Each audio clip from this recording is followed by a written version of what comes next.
The teepee that we're going to put up today is a tripod. It starts out with 3 poles, and all the other poles set on top of a tripod. But a lot of traditional teepee people use 4-pole. For instance, the Lakota, which is, I call this a Lakota teepee because it's really that traditional 3-pole with the same, all the same proportions as the Lakotas. But they were 3-pole people. But their neighbors, the Crows, they were 4-pole people. The Cheyenne were 3-pole, the Blackfoot were 4-pole. And when they used to have these big gatherings of all these tribes for Sundance, if you were a teepee person, you could actually walk into your camp and you could see by the way the poles were put up who was camped there, which tribes were represented. So today we're gonna do the build the teepee with the tripod, and it's traditional Lakota. Those people, their traditional lands, at least for the last 500 years or so, are in North and South Dakota, mostly South Dakota, and the eastern part of Montana.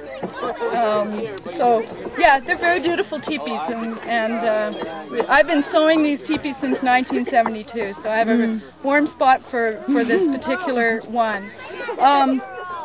Also, the shape of the teepee is not round. It's actually an egg-shaped footprint, and the reason for that is that when you actually stand back and look at it, you'll see that it's not a perfect cone. This one is a perfect cone and a perfect circle because it's not really a traditional teepee. But the Lakota teepee and most of the other buffalo nations had a tilted cone, and the reason for that was because they used a fire inside, and when the smoke came up, they wanted it to come out the hole rather than hitting the cluster of poles. So they set it so that it tilted back, so the hole was over the fire pit in the center, and they also had more headroom in the back. So when you get up and you're walking around trying to get out of the teepee and disturbing the elders who's lighting their pipe, you have room, you have headroom. So there's a whole etiquette around living in a teepee. So anyway, you'll notice that when I tie the tripod poles, there's 2 poles that are shorter, and the door pole is a little bit longer, and that will give us that tilted cone. Late summer, they would do their hunt, and they would harvest these huge amounts of meat. That's, you know, how they existed on buffalo, and they used everything of the animal, of course, and so the hides would be quickly skinned and staked out on the ground, and after the men had shot the animals, and you know, that was what the men did, and then the women came in and they quickly skinned out the hides and staked them on the ground and just started scraping. They'd have these scrapers and they would just start scraping and getting all the flesh off the inside of the hide, and then they'd flip them over and they'd take all the hair off, and it was a huge job. Buffalo hides can be enormous. It just seems like that would be more laborious than the whole. Yes, but they, you know, this is something they did as a routine, and they worked together on it. You know? And you could get another hide, but you couldn't always find a good tree. Yeah. And it took about a dozen hides to make a teepee this size. And then when the hides wore out, they cut them up and made moccasins out of them because they were very well smoked by that time. When they were new, they were white and soft. And then they just got very smoked. You'd see old photographs even of the later camps where they'd be very black at the top. So, we're almost done that pole. This is great.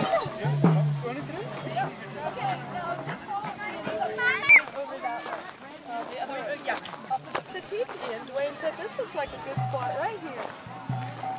Some place where some cow is digging away. For the fire? Yeah.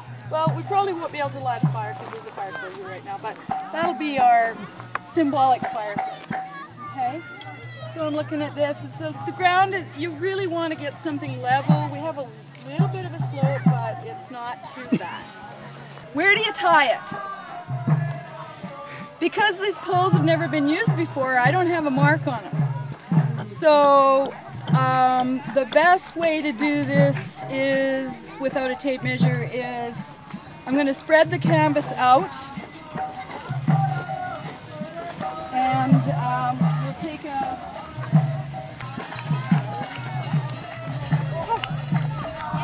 high clap. Like that? Much there. That's perfect. Now I'm just going to, tug it and see. It looks about right. Now, when we put this up, depending on how thick the poles are when we tie them all together, the cover has to go over the poles like this. If the poles came up this way, the cover's got to go over the poles like this. And sometimes if the poles are fat at the top, the cover kind of lifts up a little bit in the front. And so the door pole might stick out too much. And what a lot of the time the native people did was they just buried them. They just dug a hole and buried them, brought it forward.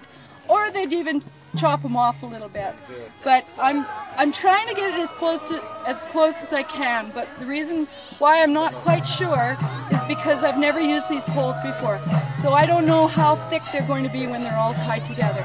So I'm just going to tell you that, because when we get it up and you see if the door pole's really hanging out a lot, it's because the poles are kind of fat up there. But I think they're good. I gave Bala good instructions and he did a really good job on getting these poles.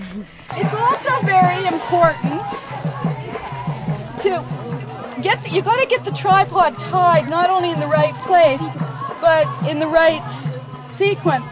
I always remember the two go this way and the door sits on top. The door always sits on top, because when you pull it up, you want the area where you lay your poles in to be in the right spot. Otherwise, your sequence of poles are not going to sit nice and tight. So I'm going to cross that right about at the base. Not quite at the base. I want there to be room here for the teepee to fit around. So this is about where I'm going to put it. And there's not a whole lot of leeway with where to tie it. So you have to kind of really pay attention. Yes, please.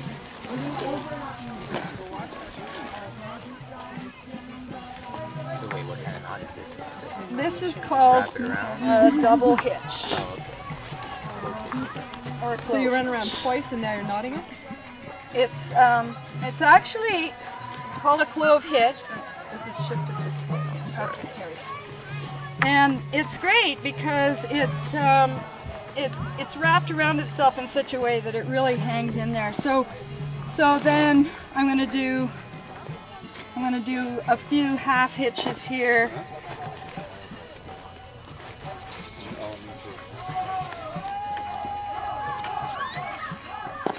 Now I want to get it good and tight. I've had them slip before, and it's not good to have them slip, because then your tripod is tied in the wrong place and you got to take it down and start over again. So we just get this end used. Now this end is the end we're going to pull the whole thing up with. So when I pull it, I want to make sure it's not trying to undo the knot. So that's why I'm going in this particular direction.